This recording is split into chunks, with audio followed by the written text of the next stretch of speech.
A desolate, futuristic city smolders in ruins, its massive gates breached and broken.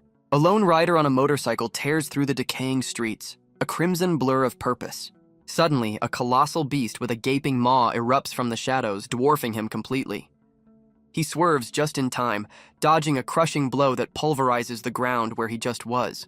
Weaving through the overgrown rubble, he leaves a trail of red light in his wake. But another predator lies in wait, a giant mantis lurking behind a crumbling skyscraper. Its crimson eyes lock onto the rider, singling him out as its next target. The creature strikes with a scythe-like limb, a blur of motion aimed to slice him in two. Launching himself from the bike, he unsheathes a weapon crackling with violet energy. He soars through the air, unleashing a devastating beam of power straight at the monstrous insect. The violet blade carves through the mantis, a brutal lesson in this world's harsh rules. He lands perfectly back on his bike, leaving the monstrous wreckage behind without a second glance. His gaze is fixed forward, a survivor who knows you have to be more of a monster than the things you hunt. But giant insects are just the beginning of this world's nightmares. Leaving the city's carcass behind, he rides toward a new unknown destination. He eventually pulls alongside a rugged, armored truck on a desolate road. The rider and the truck's occupant travel together, clearly heading to the same place. A shady-looking man hands him a card, an invitation to something exclusive.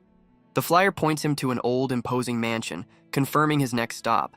Elsewhere, sinister smiles suggest the night's upcoming event will be anything but ordinary. The rider and his well-dressed companion share a moment of mutual confusion in the ruins. But their partnership quickly soured, with the man finding himself in a very compromising position. Having acquired a new suit, the rider transforms from a rugged survivor into a mysterious guest. He arrives at the imposing mansion, the destination marked on his invitation. Stepping through the doors, he enters a world of shadows and secrets. His welcome is less than warm, with a shotgun and a blade greeting him immediately. A woman with cold eyes holds him at gunpoint, questioning his intrusion. Another armed woman joins her, delivering a final, menacing warning. Unfazed, he calmly reaches into his coat, ready to reveal his purpose. He presents the invitation, his ticket into this dangerous game, much to their surprise. The woman's menacing tone shifts, recognizing the token of a highly distinguished guest. He holds the key to this world, his glowing eyes revealing a man who is more than he seems. With his status confirmed, he's given a grand welcome into the notorious Wasteland Eden. The once hostile guard now respectfully guides him deeper into the mansion's secrets. Flanked by his new escorts, he's led toward the heart of the exclusive event. He stands alone before a massive set of doors, ready to face whatever lies beyond. The grand doors swing open, spilling light and secrets from the hidden world within. He steps into a lavish, decadent hall, revealing Wasteland Eden as a popular underground club. The room is filled with the Wasteland's most powerful and dangerous figures, all here for the show. Down below, a crowd gathers, all drawn by the promise of the club's unique special services. The crowd's attention is fixated on a charismatic figure taking the stage. An announcer welcomes the guests to a selection assembly, where wealth buys anything one desires. With a manic grin, she prepares to kick off the night's main attraction. But in the crowd, a hand tightens on a hidden blade, signaling silent disapproval. As the curtains fall, a collection of items are presented to the roaring audience. The announcer boasts about the high quality of the merchandise on offer. She urges the wealthy patrons to bid freely for the exclusive offerings. He watches the grim reality of the club's special service, a secret, high-stakes human auction. Standing apart from the frenzy, he's approached by a mysterious woman who notes his lack of interest. She questions his taste, wondering if the night's main event isn't to his liking.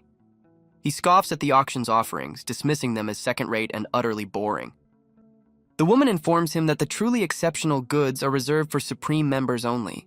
Unfazed, he presents a gleaming golden token, asking if it's enough to prove his worth. Her jaw drops in stunned silence, recognizing the symbol of unimaginable status. Immediately shifting her tone, she apologizes for her oversight and begs the esteemed guest to follow her. They leave the frenzied auction floor behind, ascending a staircase to a more exclusive area. She leads him to a private room, promising a viewing worthy of his newly confirmed importance. The door opens to reveal a lavish suite, prepared for a very personal and private presentation. A young woman with feline features is revealed, presented as the club's most valuable offering.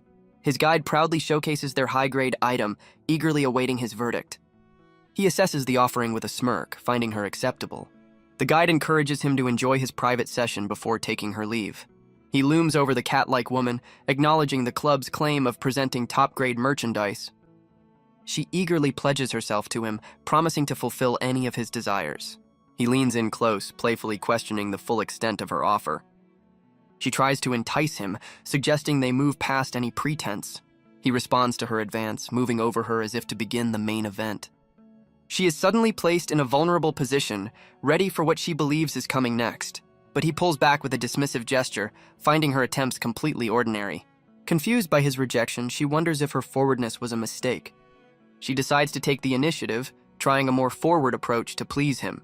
Getting closer, she grips his coat and promises to be an obedient little kitty. She then suggests he can use a whip on her if she ever misbehaves. His mismatched eyes gleam with amusement as he questions her unusual request. She whispers her confirmation, specifying that only his discipline would be welcome. He pushes her back with a simple word of agreement, his intentions unclear. His hand suddenly produces the very item she requested, a leather whip.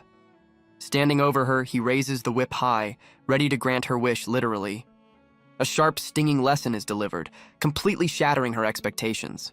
Confused and in pain, she questions his motives, worried she'll be too damaged to serve.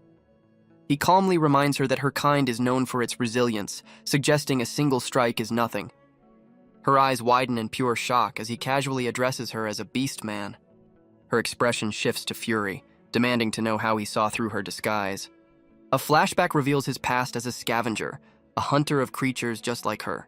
He scoffs at her accusation, explaining that her scent and body temperature were dead giveaways. Realizing his power, her demeanor changes again, promising to be a much better servant. She embraces him with monstrous, bladed limbs, feigning a plea for him to be gentle. He effortlessly counters her ambush, using the whip to send her spinning through the air.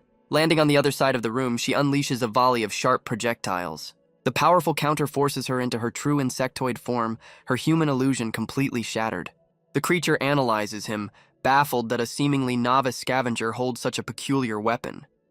He reveals his simple purpose, a mission to eradicate all the beastmen in this place. He confidently gestures for her to summon her allies, suggesting it would be more efficient to fight them together. Accepting her disadvantage, she lets out a furious cry to summon her powerful sisters. In response to her call, a new challenger makes a dramatic entrance from a brightly lit hall. The reinforcements arrive, a formidable squad of deadly women armed and ready for battle. A woman in leather straps sizes him up with a smirk, underestimating him as just a kid. The silver-haired woman chimes in, teasingly offering to share the burden of dealing with him.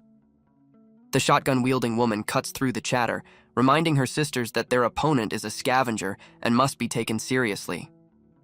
Deciding conventional weapons are useless, she reveals her own terrifying true form, ready to unleash her full power. The spider-like beastmen boast that previous scavengers were no match for their power. A wasp-like creature chimes in, mocking him as a lone novice unworthy of their full attention. The rest of the squad agrees, eager to finish the fight and move on to their next feast. With a unified cry, the entire swarm lunges forward in a deadly coordinated assault.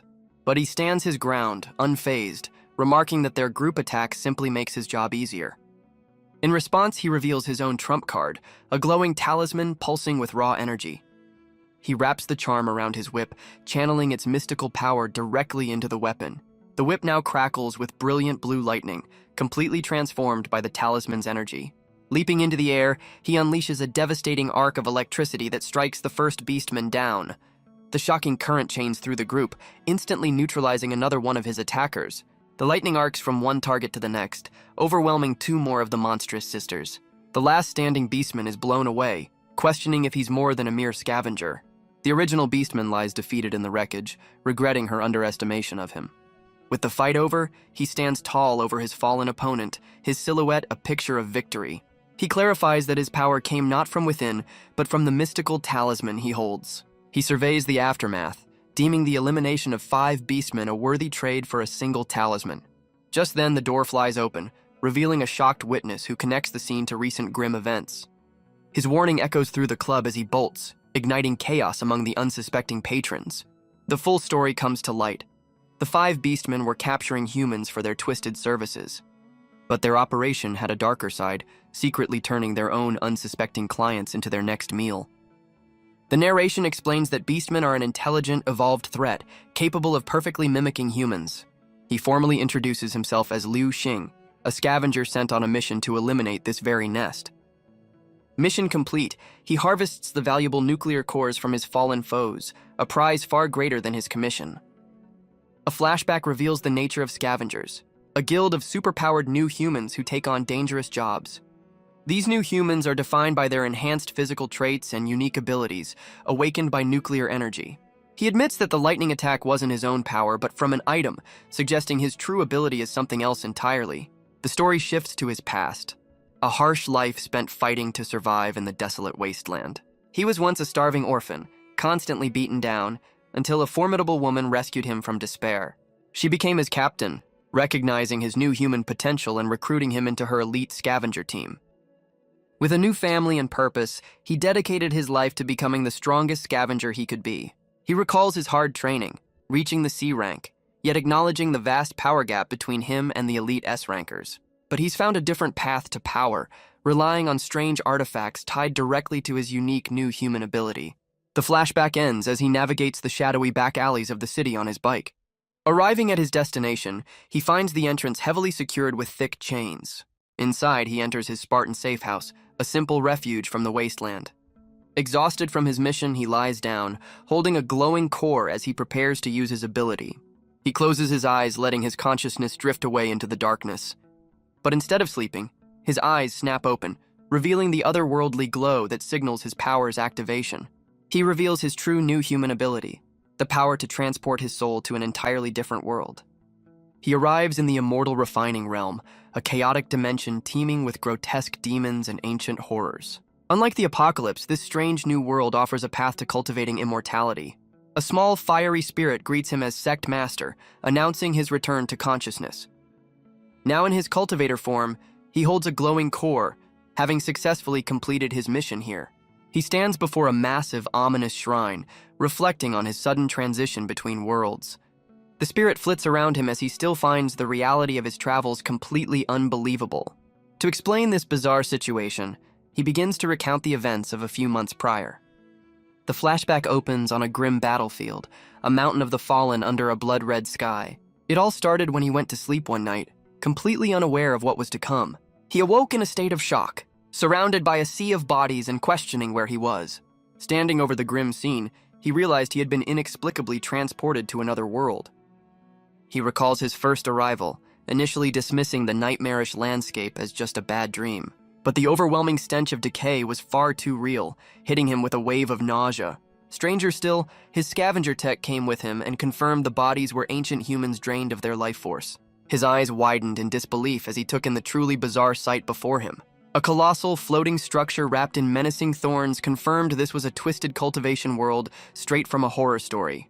The sheer insanity of his new reality was enough to give him a splitting headache. He quickly learned this world's spiritual energy had been corrupted into a malevolent force that twisted all living things. This dark energy spawned countless demons and monsters that roamed the land, preying on the weak. Even the so-called cultivators resorted to horrific rituals, feeding on others to maintain their power.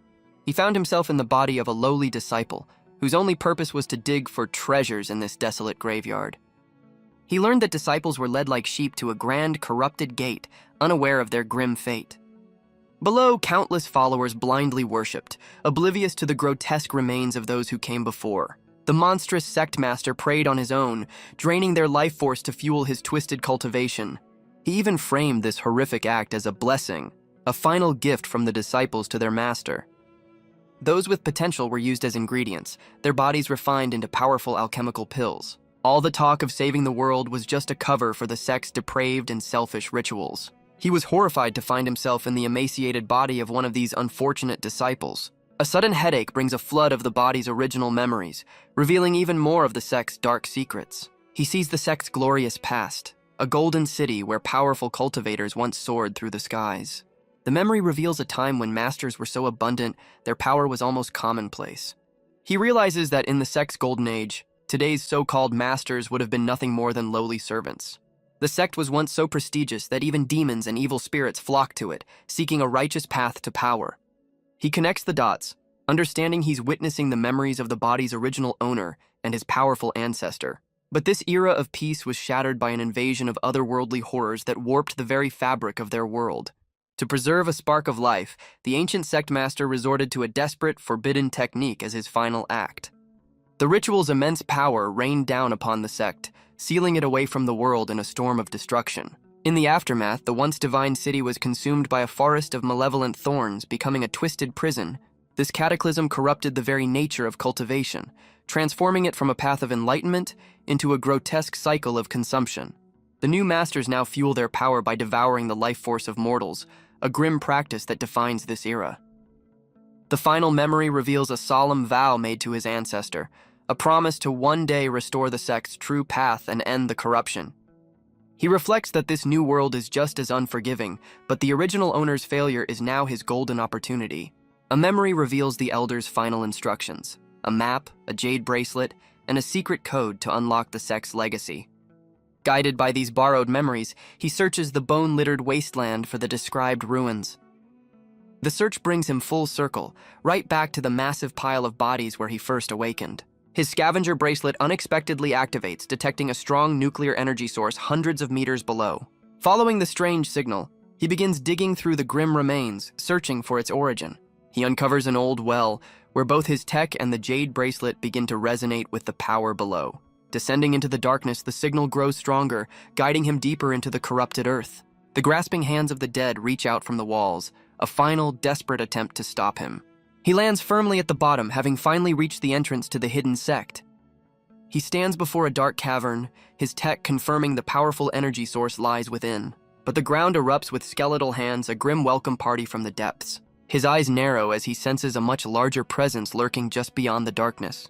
A monstrous skeletal guardian rises to block his path, a grotesque fusion of bone and ancient seals. Instead of fighting, he recognizes this as a test, a lock that requires a specific key. He follows the ancestors' instructions, striking the guardian in a precise ritualistic pattern.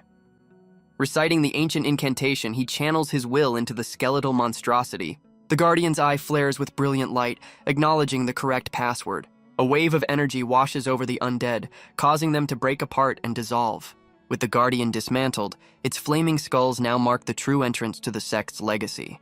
The flaming skulls swirl into a vortex, their purpose finally revealed. Before him, a cosmic gateway tears open, proving the guardian was the entrance all along. He realizes the jade bracelet isn't just a memento, it's the very key to this hidden world. A flash forward reveals his destiny, to stand before a colossal, thousand-armed golden deity.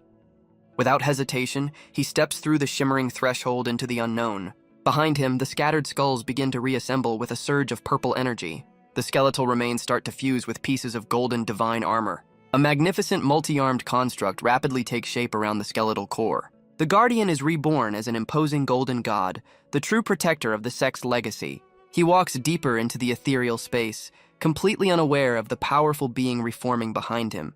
He steps into a vast hidden hall, the true heart of the ancient sect. He marvels at the scene, realizing that no story could ever capture the sheer scale of this place. Suddenly, the jade bracelet on his wrist begins to glow with an intense crimson light. A stream of red energy shoots from the bracelet, leading him toward a grand palace in the distance. The energy coalesces into the form of a small floating spirit, a mysterious guide appearing before him. A wave of power washes over him, instantly transforming his tattered rags into the grand robes of a master. The tiny spirit greets him with a bow, declaring that the new sect master has finally arrived to save them all. He's completely stunned by this new title, while the spirit realizes he has no idea what's going on. He learns this place is the immortal refining valley, and the girl is the spirit of the sect's ancient protective formation. The spirit explains that her consciousness was sealed in the bracelet, and his arrival has awakened the entire sect. She explains that the sect once balanced both immortal and demonic cultivation, a path for all. But this peace was shattered when a malevolent energy corrupted the land, turning cultivators into monsters. At the brink of destruction, the legendary sect master stepped in, ready to end the war with just 2 moves. His first technique was the spirit cleansing mantra, summoning a colossal multi-armed golden deity. The divine being then unleashed the holy word break, a move of absolute purification. Its massive golden fists descended like meteors, obliterating the corrupted forces on the ground. This single, righteous attack was enough to wipe out the vast majority of the demonic horde. For his second move, the master fought fire with fire, summoning his own army of skeletal demons. He commanded his demonic emperors to drag the last of the evil back to the underworld. With these 2 legendary techniques, he annihilated the entire first wave of invaders, proving his unmatched power. but even the legendary master was overwhelmed by the sheer, unending number of corrupted enemies. Left with no other option, he prepared a powerful spell to seal the entire valley away from the encroaching darkness. The ritual required a great sacrifice, using his own power and bloodline to fuel the massive formation. This act sealed the sect's main hall deep underground, preserving the disciples' souls in a timeless slumber. The spirit explains that the original body's ancestor was away during the sealing, receiving only a final decree from the master. He was tasked with surviving the apocalypse, and one day unsealing the valley to lead the sect back to glory. She concludes that by awakening her, the spirit of the sect, he has now inherited the title of sect master. He contemplates this new responsibility, his modern scavenger tech a strange relic in this ancient world. A sudden realization hits him. The nuclear energy from his world and the spiritual energy here might be interchangeable. He remembers the glowing cores harvested from beastmen, seeing them now as a potential power source for his new cultivation journey. He realizes the nuclear crystals from his world's beasts could be the key to power here, if only he could bring them back. The little spirit's sudden appearance breaks his concentration, her concern pulling him back to the present.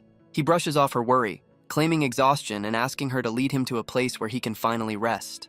She guides him down a long, ominous corridor lined with ancient scrolls, leading to a private chamber. Before lying down, he gives the spirit a simple but crucial order: to stand guard while he sleeps. The sudden feeling of safety allows him to relax for the first time, and he lets his consciousness drift away. But instead of dreaming, his eyes snap open, the familiar mismatched glow confirming his power is at work. He awakens back in his own world, stunned to find the ancient jade bracelet has traveled with him. He deduces that sleeping is the trigger for his world hopping, and he can bring along anything he's holding. A confident smirk forms as he clenches his fist, realizing he can now transport the nuclear cores to the cultivation world. He tests his theory by presenting a nuclear core, stunning the spirit with its raw power. His gamble pays off, confirming the crystals from his world can fuel the sect's revival. The spirit excitedly declares they have enough energy to activate the legendary rebirth cauldron. She explains the artifact's divine purpose, to summon life and reverse the very cycle of death. A colossal ancient cauldron materializes, ready to be awakened after a 1,000-year slumber. The spirit reveals the souls of past disciples are sealed within, waiting to be brought back to life. Without hesitation, he pours his entire haul of nuclear cores into the cauldron to begin the ritual. As the cauldron ignites, he learns the resurrection is a game of chance, depending entirely on his luck. But before the process can complete, the spirit interrupts with a crucial warning for her new master. A magnificent phoenix of pure flame erupts from the cauldron, signaling the rapid formation of a new body. The spirit warns him as the fiery phoenix hurtles directly toward him from the cauldron. He's taken aback by its incredible speed, bracing for impact as it closes in. Instead of dodging, he catches the fiery entity with his bare hand, his jade bracelet glowing intensely. The flames coalesce into a winged humanoid form, which he now holds firmly in his grasp. He maintains a firm grip on the newly formed being, whose fiery hair and glowing eyes betray its immense power.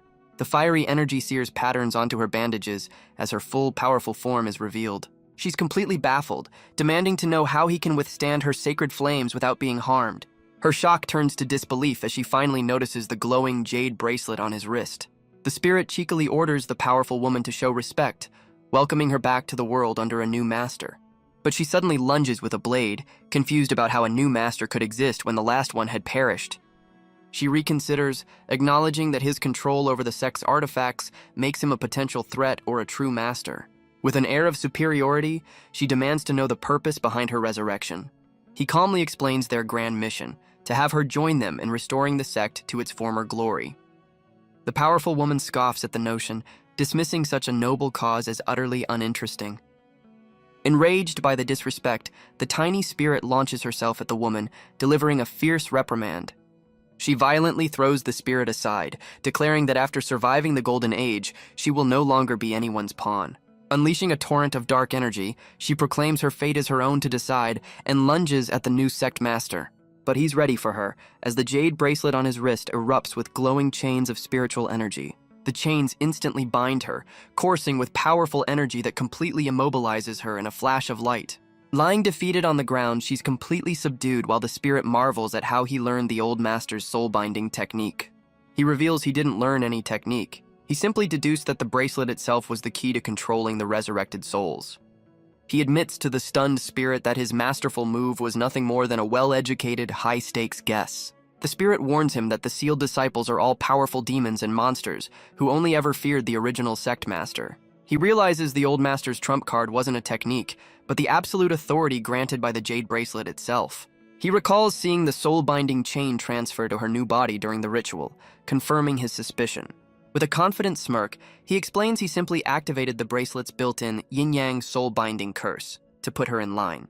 The now subdued woman introduces herself as Fire Crow, a former artifact spirit who cultivated a human form and became a disciple.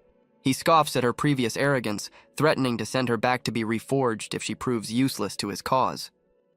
Terrified by his threat, she frantically lists her valuable skills in refining pills, creating talismans, and forging treasures. To prove her utility, she presents examples of her craft: powerful talismans, a demon-suppressing sword, and a truth-seeking whip. He and the spirit share a look of utter disdain, completely unimpressed by her sales pitch. Firecrow desperately bargains for her life, promising to craft endless treasures if he provides the resources. After some consideration, he reluctantly agrees to give the over-eager disciple a single chance to prove her worth. The story jumps forward, returning to the present moment within the dark, ancient sect hall. He returns with a sack full of power, ready to put his new subordinate to the test. He presents the glowing nuclear cores, asking Firecrow if this is enough fuel for her craft. She's stunned by the sheer potency of the crystals, marveling at the strange new energy source. A manic grin spreads across her face as she realizes she finally has the chance to refine treasures once more. Surrounded by a vortex of fire, she declares her readiness to begin the forging process immediately. She draws the potent crystals into her body, absorbing their raw power to fuel her sacred flames. She unleashes a powerful cry, channeling the raw energy into her sacred flames. She explains that the raw nature of the cores means the outcome of her forging is completely random. The flames die down, revealing the first creation, a shadow-stealing heavenly talisman. He inspects the talisman, deeming it decent but ordinary, and asks how to improve the quality of her creations. With a confident smirk, she tells him the solution is simple: just add more power. She amplifies her forging technique, unleashing a supercharged vortex of elemental energy. The intense process yields a new result: a single glowing crystalline seed. He and the spirit inspect the seed, with him noting its strange familiarity to a rare fruit he once ate. The sudden exertion proves too much, and Firecrow collapses onto the floor in exhaustion. She admits her power is still recovering, and the forging process has completely drained her limited energy. He catches the exhausted woman, her body weak from the intense forging process. Deciding she's fainted from hunger, he scoops her up to take her somewhere to rest. The spirit assures him she'll recover, but he realizes they still have a bigger problem: finding a sustainable food source. He lays the unconscious Firecrow down, giving her a chance to regain her strength. His thoughts drift back to his other life, pondering how to solve the logistical issues of his new sect. A brilliant idea strikes him, and he presents a coin, signaling a new plan to the surprised spirit. The little spirit considers his proposal, her expression showing deep contemplation. Back at the cauldron, they attempt another resurrection, noting the violent reaction is likely due to reviving two souls at once. Two massive draconic spirits erupt from the flames, immediately clashing in a storm of elemental energy. He recognizes the familiar energy signature. The yin-yang soul-binding curse is already at work. The curse activates, wrapping the battling spirits in crackling chains of energy. He channels his will through the bracelet, commanding the two warring spirits to cease their fight. The spirits take human form, immediately continuing their brawl despite the glowing restraints. Suddenly, a powerful blast of fire erupts from a nearby room, interrupting the chaos. The commotion awakens Firecrow, who emerges looking thoroughly annoyed by the disturbance. Her annoyance turns to amusement as she recognizes the two new arrivals, finding the situation quite interesting. Luxing and the spirit, however, are completely lost, having no idea who these new disciples are. Firecrow smirks, explaining that these two are the infamous Dragon Clan sisters from the sect's golden age. She reveals their names, explaining they were legendary rivals, polar opposites who could never get along. Bound by the curse, the two sisters can only glare at each other, their ancient rivalry reignited. The spirit furiously intervenes, demanding the bickering sisters show some gratitude to their new master. Both sisters are completely bewildered by the mention of a new sect master. The silver-haired sister approaches him, placing a hand on his chest to sense his power. She's immediately impressed, declaring that she can feel an immense spiritual energy radiating from him. Getting uncomfortably close, she begins to make a rather forward proposition. She offers her expertise in a very specific and intimate form of cultivation to help him grow stronger. Her rival isn't having it, landing a solid punch and telling her to back off from their master. The red-haired woman boasts of her past as a master assassin, claiming her deadly skills make her the superior teacher. She then awkwardly admits that she's also familiar with that particular intimate cultivation method. Firecrow chimes in with a mischievous grin, suggesting they could either fight for the honor or simply all participate at once. The tiny spirit dives down from above, ready to put an end to their childish squabble. But Liu Xing silences them all with a single command, clearly tired of the drama. He presents the glowing seed, offering a challenge. Whoever knows how to grow it will become his personal mentor. The red-haired sister's eyes widen in shock, recognizing the artifact as a legendary and priceless treasure. She explains its dark origins, revealing it must be planted in a massive grave and fed with the essence of the dead. Her rival adds another layer of complexity, stating it needs a perfect balance of both light and dark energy to grow. This dual requirement is the very reason the plant is so incredibly rare and sought after. The fruit it bears is even more legendary, promising not just a power boost, but the potential for divine abilities. Liu Xing considers their words, a plan already forming in his mind. He recalls the world is teeming with the dark energy he needs. He just has to go out and find it. He dismisses his new disciples, sending them to rest before they begin their first task. But first, he must return to his own world to gather more resources and forge them proper gear. He closes his eyes, initiating the familiar process of traveling between dimensions. Just as he drifts off, a mysterious figure in high heels silently enters his chamber. A shadowy woman with glowing red eyes looms over his vulnerable, sleeping form. He awakens back in his own world, immediately noticing a flood of missed calls on his device. A holographic message from his captain appears, demanding to know why he's been ignoring her. A brief memory flashes, reminding him of the formidable woman who first took him in. Following her summons, he arrives at the imposing headquarters of the Scavenger Guild. He enters the security code, wondering what urgent matter could have prompted so many calls from his captain. A facial scan confirms his identity, unlocking the door to his captain's room. But instead of a welcome, he's met with an avalanche of junk food containers. He cries out in alarm as the mountain of trash threatens to bury him completely. He finds his captain lounging on the couch amidst the chaos, completely unfazed by the mess. She casually asks why he's shown up, seemingly forgetting she was the one who summoned him. He reminds her of her promise to give him something special, jogging her memory. She stretches languidly, taking her time to recall the details of her offer. As she sits up, she tries to piece together what important news she had for him. A sudden spark of realization lights up her face as the memory finally clicks. She proudly announces that she's just landed a massive, high-stakes mission. She reveals the job is a joint operation with the guild's top 5 king-level scavengers. Grabbing him excitedly, she declares this is a huge opportunity for their team. She explains that with such high stakes, they'll need to be at their absolute best. Inspired, Liu Xing announces his intention to upgrade his gear for the dangerous task ahead. His captain gives an enthusiastic thumbs up, fully endorsing his proactive attitude. He then cheekily asks if she'd be willing to sponsor his new equipment. The captain's expression sours as she considers his request for funding. With a deceptively sweet smile, she cheerfully informs him that's not happening. She explains her own new human ability gives her superhuman strength, making equipment unnecessary for her. He desperately argues that since she doesn't spend her massive king-level stipend, she could easily afford to help him out. She simply calls him naive for even thinking she'd have spare cash. The captain explains that while she doesn't need real gear, her virtual equipment costs a fortune. Besides, with a new gaming console releasing next month, she's already saving every credit. He suddenly remembers a crucial fact. His captain is a hardcore gamer with legendary spending habits. Realizing he's on his own for funding, he decides to find another way to get his upgrades. But even without money for new gear, he would never refuse a mission from his captain. His loyalty isn't about the reward, it's because he owes his very life to her. A flashback reveals his grim past as an orphan, surviving by scavenging through trash in the slums. He was eventually captured by a ruthless gang and thrown into the middle of a brutal turf war. Impressed by his fierce will to survive, the victorious gang leader decided to recruit him. His new life began in a brutal raid where a colossal nuclear beast treated his gang like an appetizer. He was the sole survivor of the massacre, left for dead in a wasteland of sand and wreckage. Relying on his sheer toughness, he dodged and weaved through countless battles just to stay alive. Every day was a new lesson in pain, as he was constantly pushed to his absolute limit. But his resilience was truly tested when he found himself running from an unstoppable tide of monsters. Cornered and out of options, he stared down the throat of a beast, certain his luck had finally run out. In a flash of blue light, a mysterious woman intervened, slicing through the monster just in the nick of time. She casually lifted him from the ground, more annoyed that the apocalypse was interrupting her gaming session.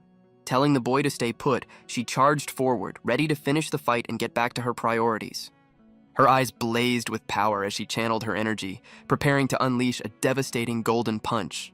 She throws a single devastating punch, creating a whirlwind of pure force. The resulting shockwave obliterates the entire monster horde in a single epic move. Impressed by his resilience, she offers the boy a place by her side, taking him under her wing.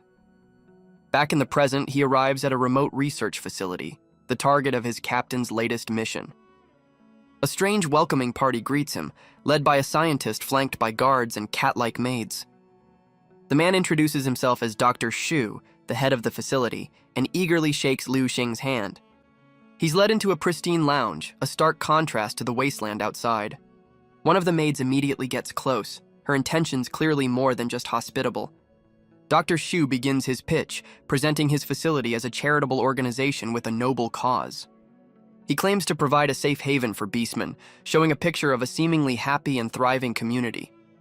He argues that human prejudice is the real danger, as most beastmen simply want a place to belong. The doctor claims his research aims to eliminate their beastly traits, allowing them to become fully human. But their noble work was interrupted when a monstrous presence began stalking the facility. He explains that a powerful nuclear beast has targeted them, which is why they hired a scavenger for protection. Just as he finishes his explanation, a violent tremor shakes the entire building. The doctor's face drains of color as he realizes their unwelcome guest has returned. Liu Xing immediately springs into action, telling the others to stay hidden while he confronts the threat. Outside, facility guards unload their weapons in vain, their bullets having no effect on the massive creature. He looks up in shock, completely unprepared for the sheer scale of the enemy before him. A colossal, serpent-like beast towers over the facility, making him realize his captain seriously downplayed the mission's difficulty. He assesses the colossal serpent, realizing its thick scales will render their weapons useless. The beast unleashes a deafening roar, deciding he must lure the creature away from the facility. Without hesitation, he rushes toward a terrified guard to borrow some much-needed explosives. He rips an entire belt of grenades from the stunned soldier, much to his comrades' disbelief. Leaping into the air, he prepares to throw a grenade to get the monster's undivided attention. The explosive detonates right in the serpent's face, a fiery and very personal invitation. With the beast's focus now solely on him, he hops on his bike to lead it on a chase. Enraged by the attack, the serpent lets out a furious cry, ready to pursue its tormentor. The massive creature slithers after him at incredible speed, its glowing red eyes fixed on its target. He leads it into a narrow canyon, tossing more grenades and finding them surprisingly effective. He's almost moved to tears by the luxury of having an unlimited supply of free explosives. With a confident smirk, he revs his engine, ready to deliver a special gift to the serpent. He unleashes a volley of grenades, sending a personal delivery to the pursuing beast. The serpent roars in fury as the explosives close in, its eyes burning with rage. A chain of fiery explosions engulfs the creature's head in a massive concussive blast. But he's not done yet. Calling upon the stormy sky to lend him its power, he channels the raw energy into a devastating lightning-infused slash, leaping toward his target. The powerful arc of electricity slams into the serpent, leaving a deep, sizzling gash in its scales. He stands before the wounded beast, confirming his new tactic is far more effective. But his satisfaction is short-lived as the creature's wound glows and begins to rapidly regenerate. The gash on the serpent's scales seals itself shut with a faint green glow. He watches in disbelief, realizing the beast's regenerative powers are far beyond anything he expected. Fully healed, the serpent rears back with a furious roar, its scales now seemingly impenetrable. It opens its massive jaws, dripping a volatile green substance from its fangs. His eyes widen in alarm as he realizes the creature has more than just brute strength in its arsenal. The beast unleashes a cloud of corrosive acid, blanketing the canyon floor in a toxic haze. The deadly mist instantly dissolves his motorcycle, forcing him to leap for his life. He mourns the loss of his trusty bike, realizing the acid is even more dangerous than simple poison. Taking to the sky, he hovers above the colossal creature, ready to change his strategy. He reveals his own trump card, sprouting dark wings and crackling with lightning thanks to a powerful talisman. He declares this fight is now personal, all for the sake of his beloved motorcycle. Diving like a thunderbolt, he's determined to make this kill worth his while by harvesting plenty of cores. He transforms into a piercing bird of pure energy, streaking through the air with incredible speed. His lightning-fast assault riddles the serpent's body, striking it in multiple places at once. The beast recoils in agony, its tough scales shattered by the force of the attack. Standing over the wreckage, he notes the creature's surprising durability, but declares the fight is finally over. But a sudden, unexpected development catches him completely off guard. He looks up into the beast's massive eye, shocked to see it shedding a single giant tear. His scavenger tech suddenly activates, sending out a strange pulse of energy from his wrist. The serpent's form shifts, revealing a colossal female beastman, explaining its unexpected intelligence. He pauses, his glowing eye fixed on the weeping creature as he contemplates this unexpected development. But he steels his resolve, remembering the mission is his only priority. With a final decisive strike, he brings his electrified blade down to finish the job. The colossal beast's tail thrashes one last time before dissolving into dark energy. Back at the facility, he explains to the doctor that only the creature's tail remains after his powerful attack. Dr. Shu promptly transfers the payment, thanking him for his efficient work. Luxing accepts the money but seems to be questioning the doctor's whole story. The doctor nervously dismisses the incident, claiming such mindless beasts are a common nuisance. As a reward, Dr. Shu offers him the company of 2 maids to help him unwind after the battle. A preview of the next scene shows him sitting calmly, surrounded by a circle of subservient beastman maids. He eyes the doctor suspiciously, questioning the unusual nature of the facility's services. He presses further, asking if the doctor knows such operations are illegal or if this is all just a trap. The doctor panics, frantically trying to explain the situation away as a misunderstanding. Luxing's demeanor shifts to a sly grin as he asks for even more maids to be brought to him. He puts a friendly arm around the doctor, who nervously agrees to arrange the meeting. Later, he sits calmly in a room, surrounded by a circle of kneeling beastman maids. The maids confirm their attendance, their smiles hiding their true intentions. One of the winged maids steps forward, formally offering her services with a polite bow. But he holds up a glowing talisman, stating he doesn't sense any genuine gratitude from them. With a menacing smile, he crushes the talisman, unleashing a crackle of raw electric energy. A brilliant flash of lightning erupts, instantly neutralizing the entire group of maids. Alerted by the sound, Dr. Shu appears in a doorway, his glowing glasses cutting through the darkness. He walks through a hidden laboratory, revealing rows of beastmen suspended in glowing containment tubes. The doctor stands before a massive tank, speaking to 2 powerful figures inside as if they were his own children. He gazes up at the 2 female beastmen, his prized experiments floating lifelessly in the fluid. Luxing appears behind him, connecting the doctor's secret project to the giant serpent's attack. The doctor turns in shock, questioning how the scavenger found his lab and dealt with the maids so quickly. Losing his patience, Luxing delivers a brutal punch, demanding the truth about the facility's dark secrets. The doctor hits the ground hard, a crazed and defiant look spreading across his bruised face.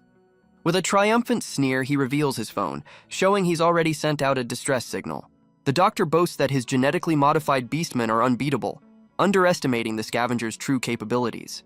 But Luxing reveals a handful of deactivated control collars, calmly informing the doctor he's already lost his leverage. The doctor panics, questioning how he bypassed the collar's deadly failsafe without triggering a disaster. He explains that the now liberated beastmen have switched their allegiance and revealed all of the doctor's dark secrets. A flashback reveals their grim reality, captured and treated as prisoners from the very beginning. The control collars were instruments of torment, used to enforce absolute obedience through pain.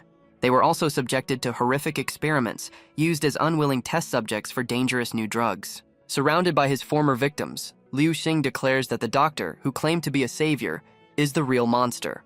The doctor desperately tries to justify his actions, claiming a tragic event from his past is the real reason for his cruelty. A flashback reveals a different side of him, a time when he genuinely wanted to protect a young beastman from human cruelty. His flashback reveals a time he fiercely defended a young beastman from a human attacker. He brought a brick down on the aggressor, ending the confrontation with brutal finality. Fleeing the scene, he carried the small creature to safety, his face a mask of grim determination. The memory shifts to a happier past, where he and his wife cared for a family of rescued beastmen. His research eventually led to a breakthrough, as he excitedly unlocked the secrets of the beastman genetic code. But his world collapsed with a single phone call, informing him a test subject had gone on a violent rampage. He arrived at the scene of the tragedy to find his wife gone and the facility in ruins. Cradling his gravely injured daughter, he desperately promised that he would not let her die. His entire focus shifted to saving her, placing her in a life support tank as his research took a dark turn. To fund the expensive treatment, he made a deal with a shadowy organization, providing them with live beastmen. He reveals his role was to harvest materials from beastmen, creating a variety of potent serums. These illicit concoctions were then sold on the black market, turning his former charges into mere tools for profit. He admits he became the very monster he despised, but it was all to find a way to save his daughter through genetic fusion. The plan was simple, but finding a beastman with compatible genes was an agonizingly impossible task. But then his luck changed when his men reported the escape of a rare white serpent beastman, the perfect match.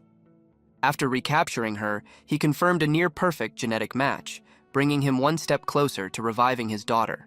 His plans were suddenly interrupted when a colossal serpent, likely a relative, attacked the facility to save her. Realizing the delicate fusion process couldn't be disturbed, he knew the giant beast had to be eliminated first. With Liu Xing having unknowingly cleared the way, the doctor declares that nothing can stop him from bringing his daughter back. With a crazed grin, he initiates the final protocol, beginning the forbidden fusion process. The doctor reveals the fusion process is now irreversible, making any attempt to stop him futile. Liu Xing quickly orders the freed beastmen to rescue the remaining captives before the machine drains the facility's power. He realizes sabotaging the power grid is useless as the main tank has priority, leaving him with few options. He suddenly looks up in shock, witnessing an unexpected change within the tank. Inside the tank, the subject's arm begins to show signs of a violent rejection, the tissue tearing itself apart. The two bodies begin to merge into one, a grotesque fusion of human and beastmen. The doctor watches with satisfaction, declaring the fusion a complete success as the new being floats before him. But Liu Xing senses something is deeply wrong with the seemingly successful experiment. The fused being's face contorts in a silent scream, its glowing eyes betraying immense agony. The doctor watches in horror as the fusion fails catastrophically, the body violently rejecting the genetic splice. The unstable fusion violently tears the two bodies apart in a chaotic burst of energy. The doctor cries out in horror, realizing his forced experiment will only create a monster. A brilliant flash of light erupts from within, shattering the massive containment tank. A powerful hand smashes through the wreckage, heralding the arrival of the new being. The monstrous fusion emerges, crackling with volatile energy, as Liu Xing and the serpent beastmen stare in disbelief. Liu Xing grins confidently, revealing he intentionally allowed the disastrous fusion to complete. A flashback shows he never intended to kill the giant serpent, only severing her tail to fulfill his contract. The serpent questions his mercy, demanding to know his true motives for sparing her and the guards. He explains that after their battle, he learned the full story behind the facility's dark secrets. Her tale begins after the war, when nuclear fallout mutated the forest creatures, including a species of giant snakes. Among the mutated snakes, a green and a white one were the first to evolve into humanoid forms. The younger green serpent's curiosity led her into human territory, where she was saved from attackers by a young Dr. Shu. Years later, she tracked down her savior, now a famous researcher, hoping to see him again. Determined to repay his kindness, she decided to visit his facility, with her protective older sister tagging along. They planned to surprise the doctor, sneaking into his compound in their original serpent forms. But the surprise was on them, as they were immediately caught in an electrified security trap. The guards quickly subdued the younger sister, leaving her with no chance to escape. In a desperate attempt to save her, the white serpent fought back, accidentally smashing crates of volatile chemicals. The resulting chemical cocktail triggered a horrific mutation, causing her to grow uncontrollably and attack everything in sight. When she finally regained consciousness, she found herself transformed into a colossal monster, lost in a twisted forest. She would periodically attack the facility, but only to disrupt the experiments, hoping to free her sister. She never realized the man she once saw as a savior was the very one responsible for her sister's suffering. Liu Xing points out the cruel irony. The beastman he betrayed is now the only one who can save his daughter. As the monstrous fusion rages, he tells the doctor that the white serpent is their last and only hope. The story jumps back to the present, where his captain is startled by his sudden appearance. He cheerfully announces his return, presenting the now rescued green serpent sister as an unexpected mission bonus. A flashback reveals the white serpent managed to subdue the rampaging fusion, ending the doctor's experiment for good. Though the fusion failed, the doctor's daughter miraculously regained consciousness amidst the wreckage. She reveals a shocking truth. a different culprit was responsible for the original tragedy at the lab. A dark memory shows a shadowy, tentacled monster was the true killer, and the beastman died protecting her. Dr. Shu, filled with regret, cradles the injured green serpent, realizing the depth of his terrible mistake.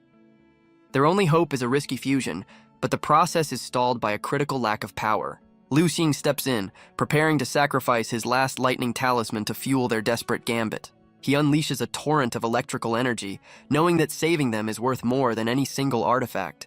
Back in the present, he finishes his story, holding the result of their efforts, a small, rescued beastman child.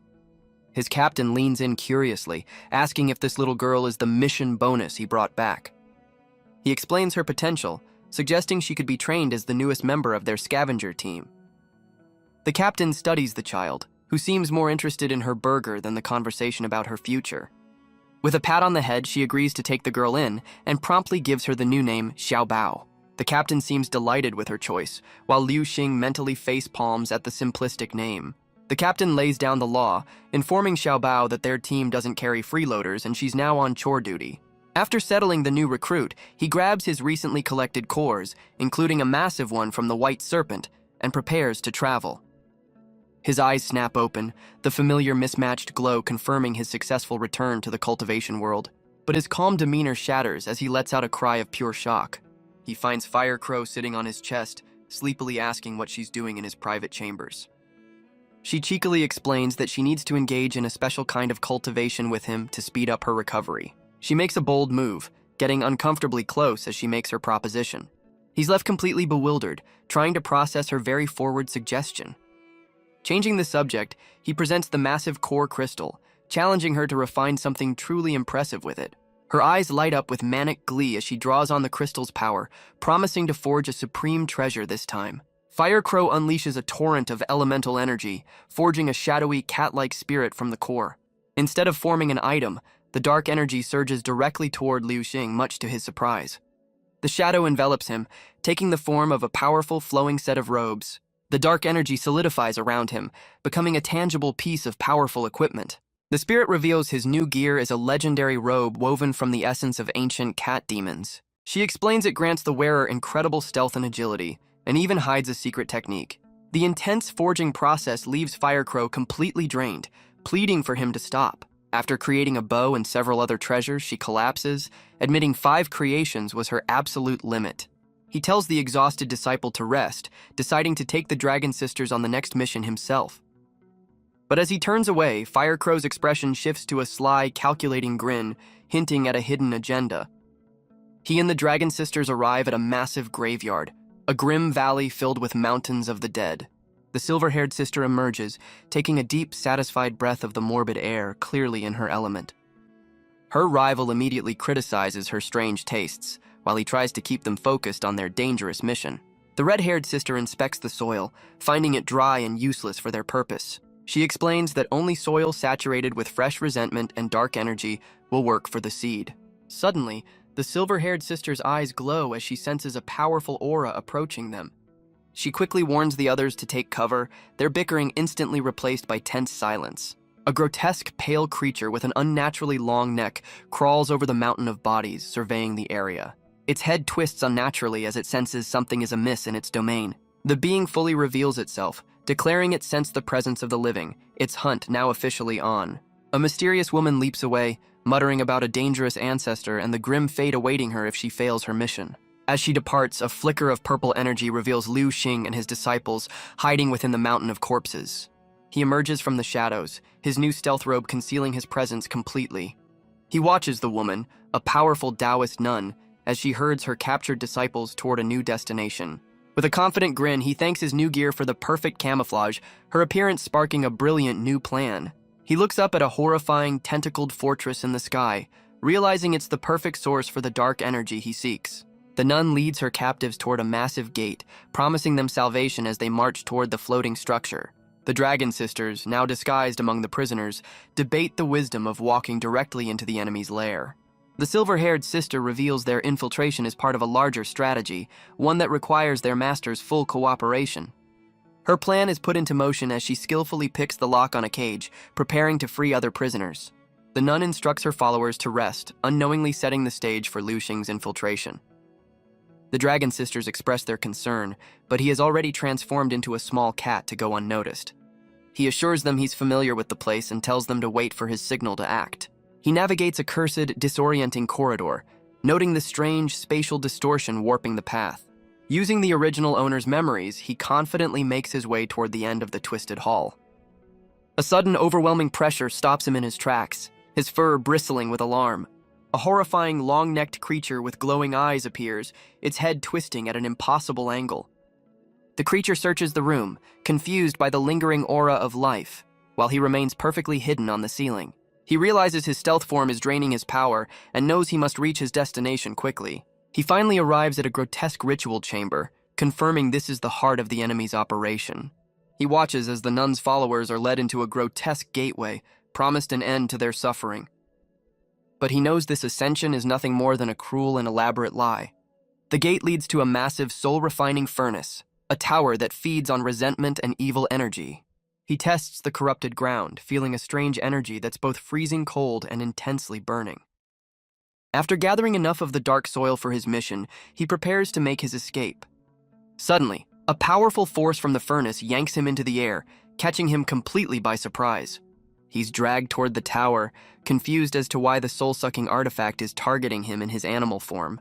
The immense pressure begins to unravel his transformation, his spiritual energy failing under the strain. Forced back into his human form, he finds himself completely helpless against the furnace's overwhelming pull. He struggles with all his might, but the suction from the massive pillar is simply too powerful to resist. He realizes with dawning horror that if he's pulled in, the furnace will refine him into nothing but fuel. Refusing to go down without a fight, he summons the spectral bow Firecrow forged for him. But instead of an attack, his arrow releases a glowing spirit who seems shocked that he can even see her. He deduces his new robe lets him see souls, but questions why this one is immune to the furnace's pull. The spirit warns him to be quiet, revealing she's the artificial intelligence of the furnace itself. Sensing he's not truly evil and impressed by his abilities, she floats down to propose a deal. A brief flashback shows her origin, a spirit born from a small, ancient cauldron held by a powerful master. She introduces herself as Xiaojing, the spirit of a legendary evil-refining, pill-transforming furnace. Her purpose is to refine demons, ghosts, and monsters, turning their essence into powerful immortal pills. She boasts that beyond simple power-ups, she can even craft rare pills that grant divine abilities. She explains that after a great calamity, her sect fell, and she was captured by evil cultivators. A powerful ancestor then sealed her with a divine needle, turning her into a furnace and forcing her to commit unspeakable acts. With her captor in seclusion, she asks Liu Xing to remove the needle so she can finally be free. In return, she promises to become his loyal artifact spirit, willing to do anything he asks. He quickly stops her from making any rash promises, needing to confirm one crucial detail first. He gestures to the massive pillar behind him, realizing with dread that it's the very needle she needs removed. With a wry grin, he agrees to help, admitting that escaping the furnace is his only way out too. She explains that the colossal pillar is the needle's true form, and must be completely uprooted to break the curse. He clarifies he has no ulterior motives, admitting he's currently powerless against the furnace's pull, let alone the pillar. A close-up reveals a mysterious, spiral-shaped artifact hanging from his belt, hinting at a possible solution. He pulls the spirit into an embrace, promising to help her as she celebrates her newfound freedom. He explains he must hold on to her, or the needle's curse will reclaim her, and tells her to trust him. He summons a massive spiritual sword, one of Firecrow's treasures, preparing to strike the pillar. But the legendary blade shatters instantly upon impact with the indestructible divine needle. Both he and the spirit stare in disbelief, their first attempt ending in complete failure.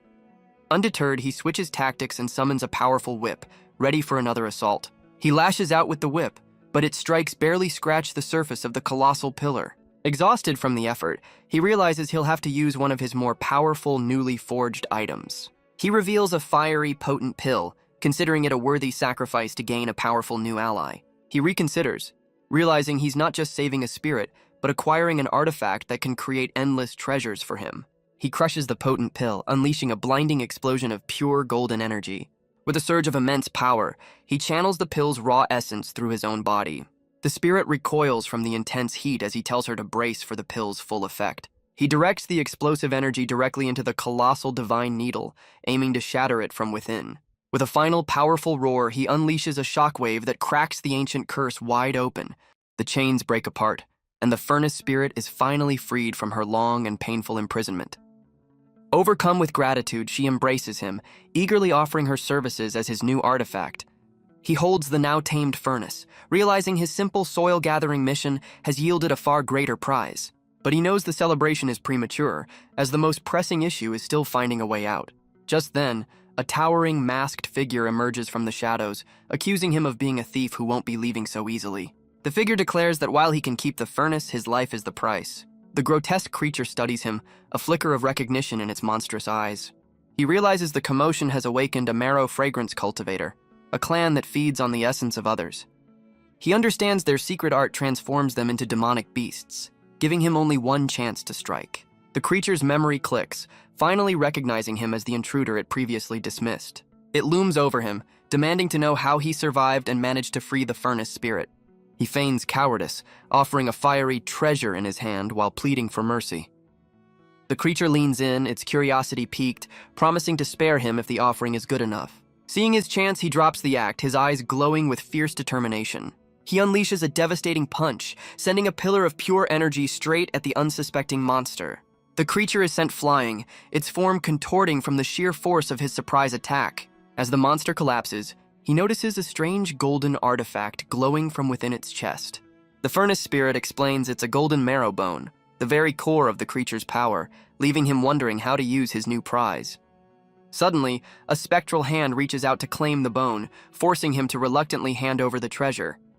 With the pill's power fading, he reverts to his cat form and decides to retreat while he still can. The creature is left in pieces, utterly baffled at how such a seemingly weak intruder could overpower it. Its spirit transforms into a grotesque fly, vowing revenge for the theft of its core as it seeks a new host. Meanwhile, the dragon sisters wait among the other prisoners, with the silver-haired one sleeping soundly. Her red-haired rival watches in disapproval, annoyed by her sister's complete lack of vigilance in enemy territory. She begins to worry about their master's prolonged absence, unaware of the vengeful spirit buzzing nearby. The red-haired sister swats at the buzzing insect, annoyed by the persistent distraction. The vengeful spirit, disguised as a fly, lands on the sleeping silver-haired sister's face. It inspects its potential new host, deeming the sleeping woman a worthy vessel for its revenge. Sensing the dark energy, the red-haired sister lunges forward to protect her rival from the imminent possession. She delivers a powerful slap, crushing the insect against her sister's cheek with decisive force. The silver-haired sister jolts awake, dazed and confused by the sudden impact, a red handprint marking her face. Her rival looks away nervously, trying to deflect suspicion by worrying aloud about their master's safety. The silver-haired sister eyes her suspiciously, telling her to calm down before she blows their cover, while the other hides something behind her back. The vengeful spirit screams as it's consumed by a dark energy emanating from the red-haired sister's hand. Their master's voice suddenly cuts through the tension, ordering them to rendezvous at the exit now that his mission is complete. A new voice interrupts, questioning who they are and who they're calling sect leader. A grotesque statue-like man appears, making a very forward proposition to the two sisters. The silver-haired sister plays along, secretly planning to use his arrogance against him later. The man falls for her act completely, blushing as he misinterprets her cunning for flirtation. But her red-haired rival loses her patience, leaping forward to deliver a swift kick to his face. The powerful blow sends the man reeling, his smug expression replaced with one of pure shock. The red-haired sister lands, furious that her rival's plan was working, and declares she'd rather just fight. Resigned, the silver-haired sister agrees, summoning an arsenal of strange treasures their master provided. The red-haired sister equips her own share of the modern weaponry, examining a strange, round object. She stares in awe at the grenade, mistaking the explosive for a legendary immortal pill pulsing with immense power. The silver-haired sister sarcastically offers her rival all the new toys, content to stick with her bow. Her red-haired rival eagerly accepts the challenge, hoisting her own heavy weapon with a battle-ready grin. Their opponent's eye narrows in fury, demanding to know the identity of his audacious attackers. He reveals his monstrous true form, a horrifying creature with a head of writhing arms, realizing he was nearly deceived. The red-haired sister leaps into action, grenade in hand, warning her rival to get clear of the blast zone. The creature's jaw unhinges into a terrifying maw, ready to swallow them whole as they scramble to evade. Deciding a direct confrontation is their only option, she tells her sister to find their master while she holds the line. The silver-haired sister looks back, telling her rival not to die before she can get payback for that earlier slap. Alone against the beast, the red-haired sister admits to herself that her own power might not be enough. But her confidence returns as she clutches the divine pill, certain their master's gift will guarantee her victory. Her confidence shatters as she realizes a moment too late that the pill has a very short fuse. The grenade detonates in a massive fiery explosion, engulfing the entire area in a concussive blast. Through the smoke and dust, her silhouette remains standing, though clearly shaken by her own attack. But the monster emerges from the chaos, its massive jaw unhinged and ready to devour her whole. A smug, terrifying grin spreads across its face, completely unfazed and amused by her desperate gambit. Meanwhile, the silver-haired sister races through a boneyard corridor, determined to find their master. She suddenly stops, relieved that the monster's powerful aura has completely vanished from her senses. With a smirk, she wonders how her reckless rival ever became a top assassin, hinting at a hidden weakness. Her thoughts are interrupted by a vision of her own spirit, suddenly pulled into a dark, watery abyss. The vengeful spirit from before reappears, capturing her soul and gloating that the tables have finally turned. The spirit prepares to devour its captive soul, seeing a perfect opportunity to claim a new body. But its attack is suddenly intercepted by a powerful, unseen force, stopping it dead in its tracks. A demonic entity emerges within the soulscape, questioning how this body could harbor another, even more powerful consciousness. With a single, crushing grip, the demonic being shatters the vengeful spirit into nothingness. The red-haired sister reveals her true demonic form, relishing the feeling of destroying her foe. She then turns her attention to her sister's soul, declaring her own intention to take over the now vulnerable body. With a sinister grin, she lunges forward, ready to claim her prize in a flash of brilliant energy. Back in reality, the red-haired sister is pinned down by the monster's countless grasping limbs. She lets out a furious roar, her eyes blazing with purple light as she unleashes her hidden demonic power. Her opponent, however, remains completely unfazed, calmly watching her desperate struggle. A grotesque baby-like creature reveals itself as the monster's true form, lamenting the need to consume the sister. But his body begins to glow with an ominous purple light as he's consumed from the inside out. The creature's form distorts in agony, unable to comprehend the power tearing him apart. The red-haired sister bursts forth in her true demonic glory, shattering the monster's body completely. She lands gracefully, remarking that after centuries of imprisonment, it's finally time to stretch her legs. All that remains of her captor is a severed hand with a single staring eye, the core of its power. The demonic sister identifies the strange artifact as the monster's Tao foundation. With a single decisive stomp, she crushes the eye, extinguishing its power for good. Now truly free, she takes a moment to survey the grotesque chamber she's found herself in. She transforms into a streak of pure energy, speeding off to explore her new surroundings. The severed hand, the monster's core, is tossed aside and sent flying through the grotesque chamber. It lands with a thud, only to be approached by a small, curious black paw. In his cat form, Liu Xing examines the artifact as the furnace spirit identifies it as a familiar Tao foundation. Elsewhere, the silver-haired sister frantically searches for an exit in a disorienting corridor. The hallway seems to stretch on forever, trapping her in a confusing and endless spatial loop. A mysterious voice suddenly stops her in her tracks, informing her that escape won't be so easy. She looks up to find a strange cultivator meditating at the end of the hall, completely blocking her path. Realizing she's caught in an illusionary trap, she summons her spiritual energy, preparing for a fight.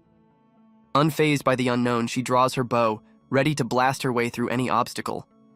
She unleashes a powerful, glowing arrow, aiming to shatter the illusion and its master in one shot. But her powerful arrow passes right through his head, revealing him to be nothing more than a projection. The cultivator calmly informs her that she's courting disaster with her futile attack. A spectral version of the man detaches from his body, flowing down the endless corridor toward her. The spirit appears directly in her face, explaining the grim consequences of sowing the seeds of death. She finds herself trapped in a terrifying illusion, as he declares she will now reap what she has sown. Elsewhere, Liu Xing is baffled when the furnace spirit suggests they engage in a special cultivation right then and there. She clarifies their session will take place inside his body and merges directly with his spiritual form. His physical form dissolves into pure energy as he's pulled into a different plane of existence. He finds himself in his own spiritual realm, where the furnace spirit explains this is the only place they can connect. She notes his consciousness is rich with immortal energy, perfect for their practice as a massive spiritual sword materializes. The furnace spirit reveals she's refined the monster's core into a golden lotus Tao foundation. She explains he can use the lotus to absorb the defeated cultivator's remaining power. The artifact will also amplify his cultivation, tempering his body and blood for the next level. She promises this power-up will help him break through to the chi refinement stage instantly. He feels a scorching yet pleasant energy coursing through him as his spiritual power skyrockets. The spirit informs him he's already succeeded, and the lotus's energy is now spent. She then offers to assist him in forming his very own Tao foundation. She confesses to secretly siphoning and storing immense cultivation power from countless souls over the ages. With a brilliant flash, she begins transferring all of that hoarded energy directly into him. She warns him to brace for the pain as his spiritual body is engulfed in searing, transformative flames. Their spiritual forms merge in a blinding flash of golden light, completing the intense power transfer. Back in the physical world, his body floats lifelessly as the silver-haired sister watches in confusion. The monster's severed hand, its core, suddenly scuttles away, trying to escape while he's incapacitated. The silver-haired sister notices the fleeing artifact, her attention immediately drawn to the strange, disembodied hand. She approaches cautiously, identifying the grotesque hand as the Tao foundation of the monster her sister fought. Seeing it crawl toward her unconscious rival, she realizes its intent and moves to intercept it before it can find a new host. She leaps into the air, bringing her foot down with crushing force to stop the parasitic core. Her powerful stomp smashes the artifact against her sister's face, shattering its power in a decisive blow. The resulting energy backlash leaves all three of them dazed and confused on the ground.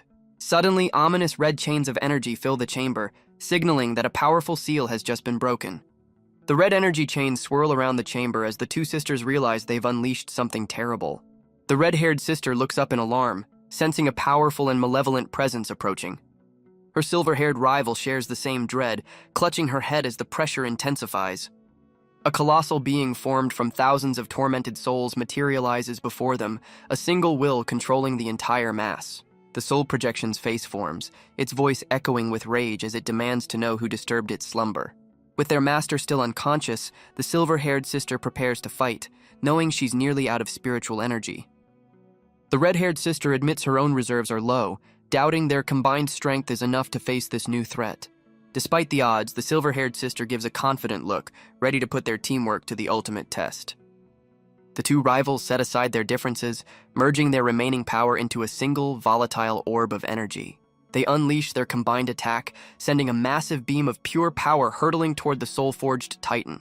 The powerful beam slams into the Soul Titan, creating a swirling vortex of dark, chaotic energy. But the creature's form begins to coalesce again, pulling itself back together from the dissipating attack. Fully reformed and enraged, the Soul Titan declares its fury at their insolence and promises their imminent demise. It raises a colossal hand made of tormented souls, preparing to crush the two sisters with a single devastating blow.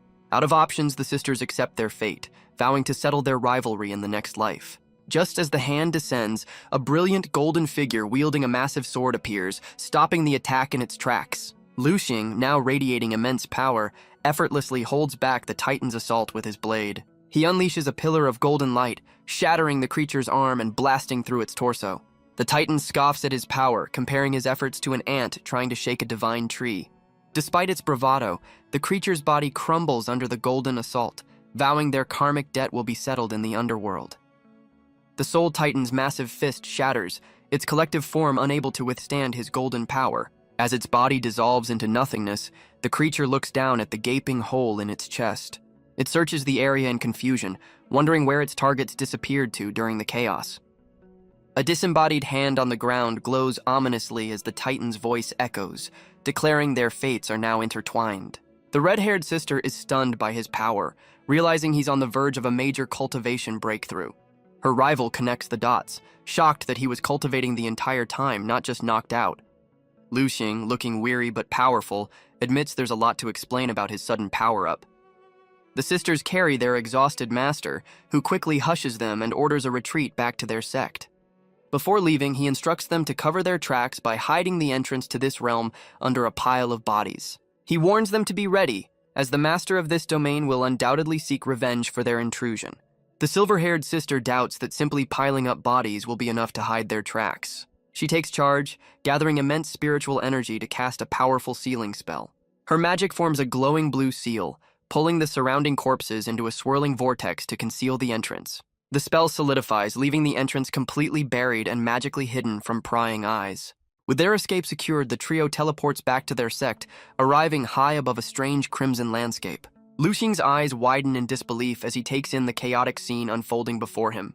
A small blindfolded beast is being relentlessly harassed by two shadowy spirit crows. One of the crows pecks aggressively at the creature, which seems unable to defend itself. A voice cuts through the chaos, ordering the bickering spirits to cease their squabble. Fire Crow appears with another small spirit, surprised to see her master has already returned from his mission. He demands to know the reason for all the commotion upon his return. The small spirit accuses Fire Crow of theft, but she insists she was only trying to find him a better place to cultivate. His curiosity is piqued, wondering what's so special about this secret room they're arguing over. Xiaoxian explains the pavilion is a time-accelerated chamber where 1 day of training equals 3 outside. Fire Crow is pressed for answers, nervously insisting she discovered the secret room by pure chance. Deciding her secrets can wait, he orders her to stop stealing and focus on more important matters. He entrusts the remaining power crystals to Xiaoxian, tasking her with summoning new disciples for the sect. The small spirit is also put in charge of supervising Fire Crow's forging, much to the latter's annoyance. He then assigns the Dragon Sisters to help plant a vital seed, a task crucial to their sect's survival. With all tasks delegated, he finally steps into the legendary pavilion to begin his own accelerated training. He floats within the cosmic pavilion, realizing this magical space is the key to his next breakthrough. His mismatched eyes gleam with focus, ready to seize this opportunity for immense power. Elsewhere, a shadowy master addresses his disciple, calmly assessing the loss of his monstrous subordinate. The master's tone shifts, declaring that despite the circumstances, his disciple still bears responsibility for the failure. As punishment, a grotesque entity emerges from the master, inflicting a horrifying transformation upon the disciple. The disciple's form is violently reshaped by a monstrous parasite, a grim price for his incompetence. The master explains this grotesque larva will grant him a new body, a twisted form of rebirth. The transformation completes, leaving the disciple a pale, distorted creature with glowing purple eyes. He's given 1 day to hunt down the intruders, with his new body as both the tool and the price of failure. Meanwhile, a new high-tech warrior with a cocky grin dives into the fray, completely unaware of the unfolding chaos. He boasts about his expensive jetpack, convinced the high price is worth the thrill of flying.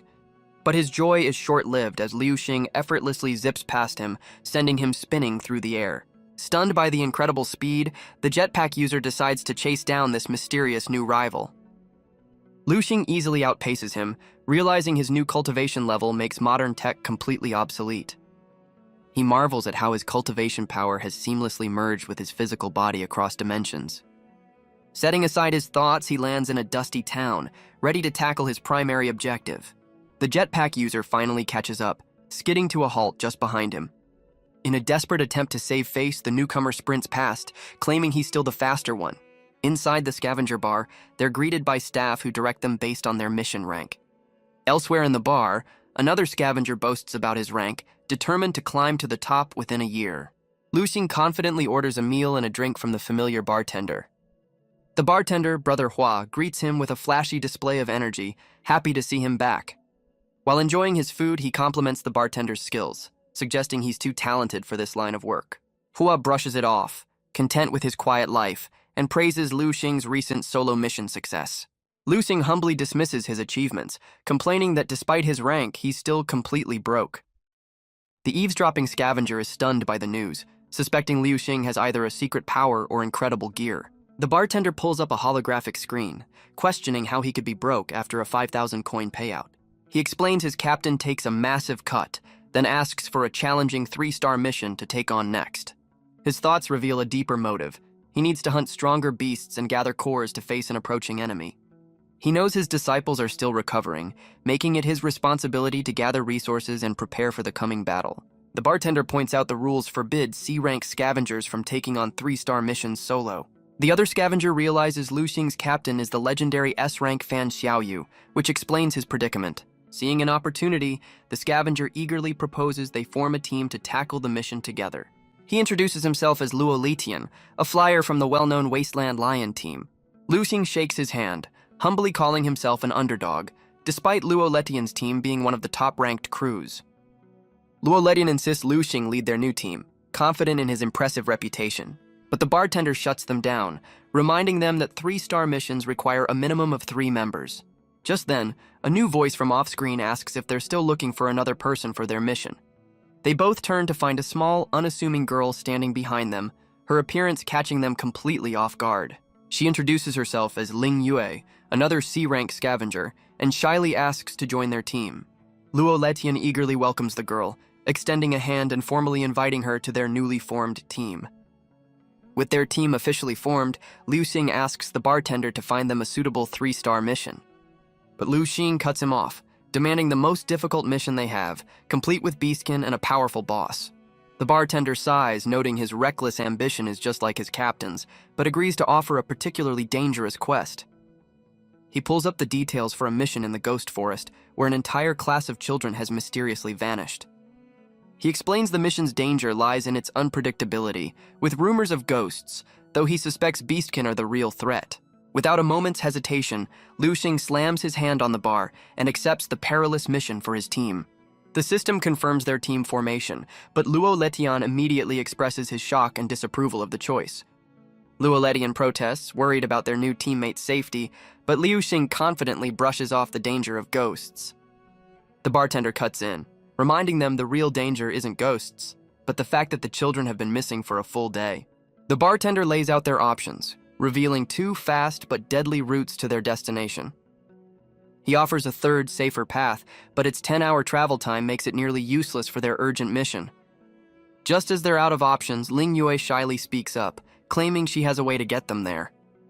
She presents a single glowing krill, holding it out as if it's some kind of magical artifact. With her teammates watching in confusion, she calls out a name, offering the glowing morsel as a treat.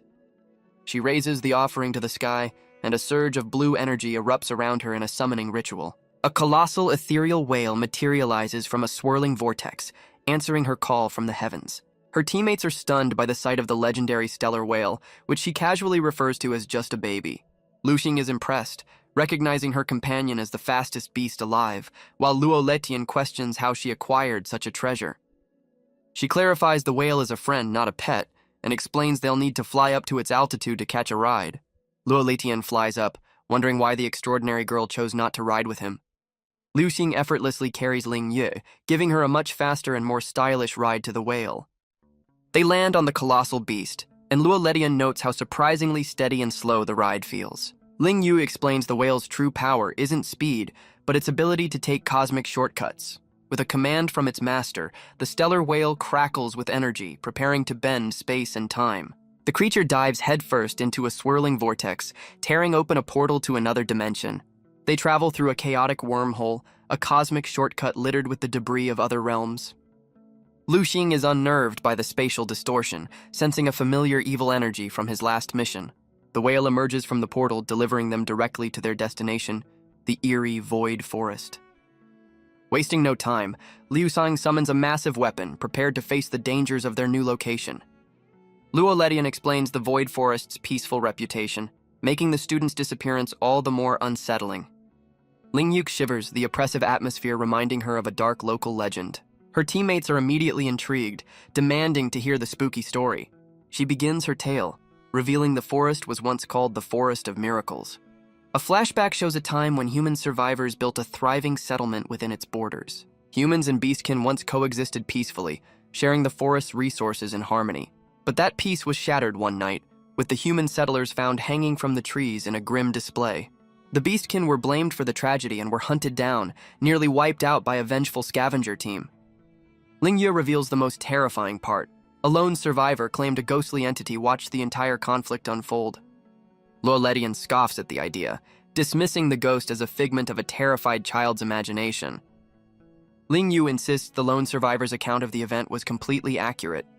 She reveals that the terrified little girl from the legend grew up to become her current captain. With unwavering faith, she declares her captain's story is the truth, as she witnessed it all firsthand. Luo Letian is stunned, realizing her captain is the legendary shaman Huan Ying, while Liu Xing just hopes for a real fight. Ling Yue angrily corrects him, clarifying that her captain is a powerful spirit seer, not a common shaman. Their debate is cut short as a small figure is seen sprinting through the dark woods ahead. Lu Xing spots the fleeing child, and the team immediately gives chase, suspecting it's one of the missing students. They follow the silhouette as it disappears into a massive, out-of-place building looming in the trees. The team stares in disbelief, finding an entire school inexplicably standing in the middle of the haunted forest. Ling Yue's attention is drawn to a window, where a small, sinister silhouette watches them from the darkness. Ling Yue realizes with a start that another student might be trapped inside. Without hesitation, Lu Xing leads the charge, ordering his team to get inside and investigate. But just as they reach the entrance, the massive door slams shut with supernatural force. The team skids to a halt, completely baffled by the building's hostile welcome. Suddenly, massive dark tendrils erupt from the ground, enveloping the entire school. The tendrils lift the building into the air, revealing the entire structure is a massive, floating illusion. Lu Xing finds himself plunged into darkness, his wrist communicator glowing as his only source of light. He realizes he's been separated from his team, trapped alone in a dark corridor with a malfunctioning device.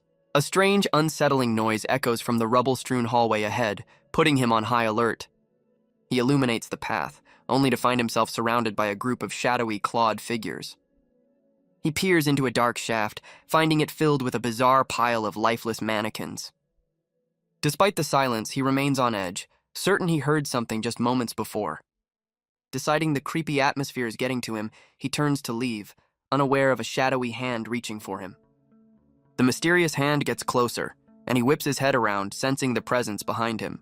A small hand suddenly grabs his wrist, stopping him in his tracks with surprising strength. He turns to find a small, terrified girl clinging to him, her face buried in his side. The child looks up at him with tear-filled eyes, pleading for him to help her get home. His scanner shows no signs of a beastkin, leading him to wonder if she's one of the missing students. He kneels down, gently trying to get information from the frightened girl about how she ended up here. She recounts a terrifying memory of her class fleeing from a ghostly figure during a field trip in the woods. She explains that in her panic, she ran until she was completely lost. Lu Xing presses for more information, asking what happened to the other students. The girl points down the dark hall, claiming a ghost captured all her friends. Meanwhile, Luo Ledian desperately tries to contact his teammates through his communicator. His search is interrupted by an eerie melody echoing through the ruined corridor. He cautiously follows the strange music, tracing it to a room just ahead. Peeking inside, he sees a group of children with blank eyes, holding hands in a circle. He's horrified to find Ling Yue lying unconscious in the center of the entranced students. Luo Ledian cries out in alarm, realizing his teammate has fallen into a trap. The children turn in unison, their eyes glowing with a malevolent green energy as they stare him down. Luo Ledian unleashes a powerful sweeping attack, his glowing blade cutting through the entire circle of possessed children. He stands victorious as the last of the doll-like figures falls, its malevolent energy extinguished. The defeated figures crumble into strange, fibrous piles, leaving behind glowing green crystals. With the immediate threat gone, he rushes to his fallen teammate, desperately trying to wake her. Ling Yu's eyes slowly open, a dazed and curious expression on her face. She looks up at him, confused by her surroundings and his concerned face. Sitting up, she rubs her eyes, trying to piece together how she ended up unconscious on the floor. Luo Letian reassures her, explaining she must have been ambushed by a ghost. He puffs out his chest with newfound confidence, promising to protect her now that he's dealt with the threat. Overcome with relief, she throws her arms around him, begging him not to leave her side. Luo Ledian is completely flustered by her embrace, promising to always be by her side. But her sweet expression melts away, replaced by a shadowy, monstrous face with glowing green eyes. Dark tendrils erupt from her body, ensnaring the shocked scavenger in their grasp. His terror is cut short as the tendrils completely envelop him, silencing his cries. The shadowy vines form a dense cocoon, fully consuming their helpless victim. Meanwhile, the real Ling Yue walks alone through a different rubble-strewn hallway. She stands in the oppressive darkness, her communicator providing the only light. A look of worry crosses her face as she realizes she can't contact anyone for help. A sudden sound from behind makes her freeze, her senses on high alert. She spins around to find Liu Xing, who calmly announces he's finally located her. She's stunned to see not one, but two Liu Xings, demanding to know who the real one is. The two doppelgangers face off, one accusing the other of being an imposter in disguise. Losing his patience, the real Liu Xing delivers a powerful punch to his double's face. The imposter dissolves into dark energy upon impact, confirming it was just a ghostly illusion. Liu Xing immediately moves to protect Ling Yue, telling her to stay behind him as he prepares for another fight. But a colossal vine-covered monster emerges from the shadows, claiming to be the true original. Ling Yue glances at her communicator, a sudden realization dawning on her. With pink energy flaring from her hand, she declares that both figures are fakes. Her eyes glow as she reveals she can sense their telepathic communication, even if she can't understand it. The two entities turn to her, their eyes glowing ominously as they insist that every single one of them is real. A flashback reveals her childhood friend, a small beastkin she affectionately calls Little Liu. She explains her unique ability to communicate with beasts, but realizes these imposters are something far more sinister. The two fakes merge into a single, grotesque entity that taunts her by claiming to be her real teammate. The creature strikes her down, and in her desperation, she calls out for her long-lost friend. A monstrous, spiky boar with glowing red eyes smashes through a wall, answering her desperate plea. The massive beast charges through the corridor, shattering the illusionary space to protect her. Dark tendrils erupt from the walls, ensnaring the boar in a desperate attempt to stop its rampage. The boar's eyes burn with fury as it stares down its unseen enemy, refusing to be contained. The hallway is left in ruins, and the monstrous boar looks around, confused that its opponent has suddenly vanished. From behind a door, the small blindfolded girl Liu Xing found earlier watches the chaotic scene unfold. The small girl points ahead, announcing they've reached their destination. They stand before a gaping, dark void framed by a nest of writhing tendrils. She tugs on his arm, her eyes filled with tears as she begs him to save the others. A shadowy tendril suddenly snatches the girl, but he reacts instantly with a protective energy shield. With the girl now ensnared, he realizes she's not human, a beast or a ghost, as she lacks any trace of a soul. He deduces that whatever she is, her purpose was to lead him directly into this trap. Leaving her behind, his spirit form leaps into the void, suspecting he's found the monster's true lair. Inside, he finds the missing children suspended in strange pods, along with another familiar face. Two massive, shadowy tendrils begin to stir, sensing the intrusion into their domain. The tendrils merge into a towering, monstrous figure, surprised to find a visitor in its nest. Lu Xing's spirit form stands defiantly before the towering tendril monster, his energy blade ready. He unleashes a sweeping arc of pure energy, tearing through the creature's lair with immense force. His spiritual form glows with power as he channels his energy into the massive sword. The powerful slash severs the pods from the ceiling, sending them plummeting to the ground. Luo Letian is jolted awake as his own pod crashes, leaving him dazed and confused. The monster's form is torn asunder by the attack, its tendrils flailing wildly in retreat. His spirit form appears beside Luo Letian, explaining they're inside the beast and giving him a rescue mission. Luo Letian panics at the sight of the glowing apparition, but Liu Xing calmly explains it's just a substitute. The revelation stuns Luo Letian, who realizes his teammate has awakened a superpower he didn't know he had. Before he can fully process the news, dark vines begin to creep up from the ground, surrounding him. The tendril monster reforms, towering over Liu Xing's spirit and a terrified Luo Letian. His spirit form deduces the creature can copy not just forms but memories as it begins to shift again. It morphs into Ling Yue's massive boar companion, complete with a perfect copy of her riding on its head. The monstrous copy charges forward, its spiky form ready to trample the two scavengers. Luo Letian stares in disbelief, questioning the appearance of his teammate on a bizarre, spiky beast. The fake Ling Yue cheerfully introduces the monster as her friend, adding to the unsettling scene.